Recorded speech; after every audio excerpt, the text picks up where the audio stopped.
हाथ से कभी अगर टीचर हो जाए तो बच्चे का भविष्य आप समझ सकते हैं। हमने अपने ही स्कूल के एक बच्चे से पूछा, हमने कहा बेटा ये बताओ 1 किलो रुई और 1 किलो लोहा दोनों में भारी क्या होगा?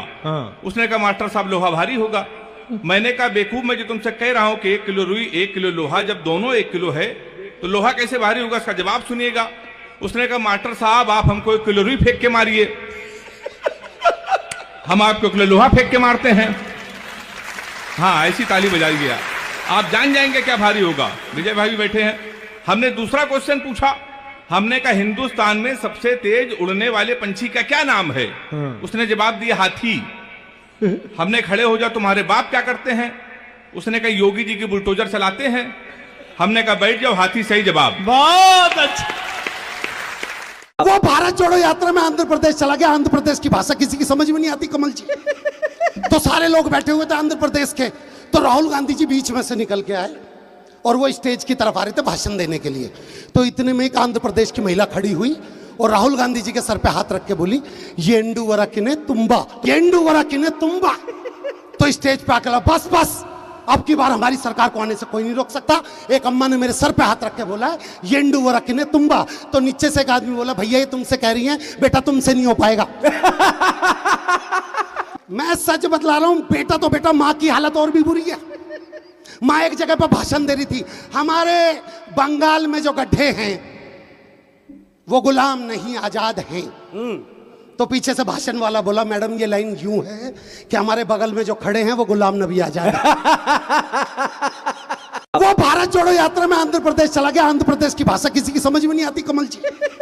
तो सारे लोग बैठे हुए थे आंध्र प्रदेश के, तो राहुल गांधी जी बीच में से निकल के आए और वो स्टेज की तरफ आ रहे थे भाषण देने के लिए।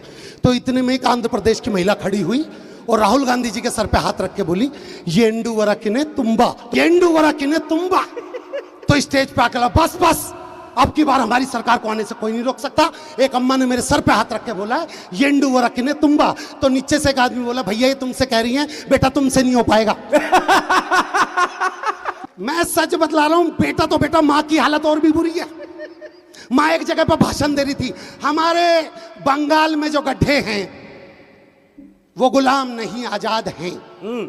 तो पीछे से भाषण वाला बोला मैडम ये लाइन यूं है कि हमारे बगल में जो खड़े हैं वो गुलाम नबी आजाद है। भाषा सबसे मायने रखती है। अभी कर्नाटक में राहुल जी वो कर्नाटक जीत गए, दूसरे दिन एक का फोन आ गया कन्नड़ भाषा में, बोले लिम्डा डोजरस टेल मी हष्टपुष्ट कोक्रिक बूमरा। अब वो जाने के जीत की बधाई दे रहा होगा तो उन्होंने भी बधाई देके ना फोन काट दिया। वापस फोन आया थोड़ी देर बाद, वापस बोले लिम्डा डोजरस टेल मी हष्टपुष्ट कोक्रिक बूमरा। तो जाने के दूसरे का फोन आया, फिर बधाई दे दी। तीसरी बार फिर फोन आया, बोले लिम्डा डोजरस टेल मी हष्टपुष्ट कोक्रिक बूमरा। तो उन्होंने पीए को फोन दिया, वो समझते तो ही नहीं भाषा, उन्होंने पीए को फोन दिया, बोले देख तो ये क्या किया? बोले कुछ नहीं किया, कंपनी वाले का फोन है, बोले कल बैलेंस डला लेना, खत्म हो जाएगा आज। मीडिया के लोग यहाँ बैठे होंगे, ये भी बहुत हंसा रहे हैं सर।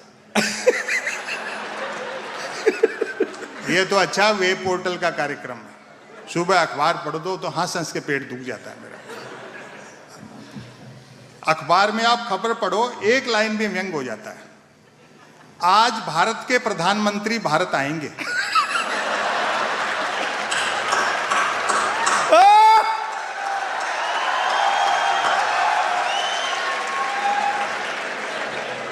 मैंने कहा भैया खबर बढ़िए, सेलिब्रेट करना चाहिए।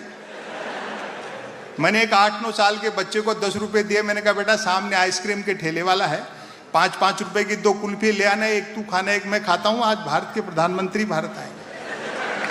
वो गया और एक कुल्फी खाता हुआ लौटा, बोला अंकल उसके पास सिर्फ 10 वाली थी, आप फिर कभी खा लेना। मैं सच बताऊं, मेरे 10 रुपए की चोट तो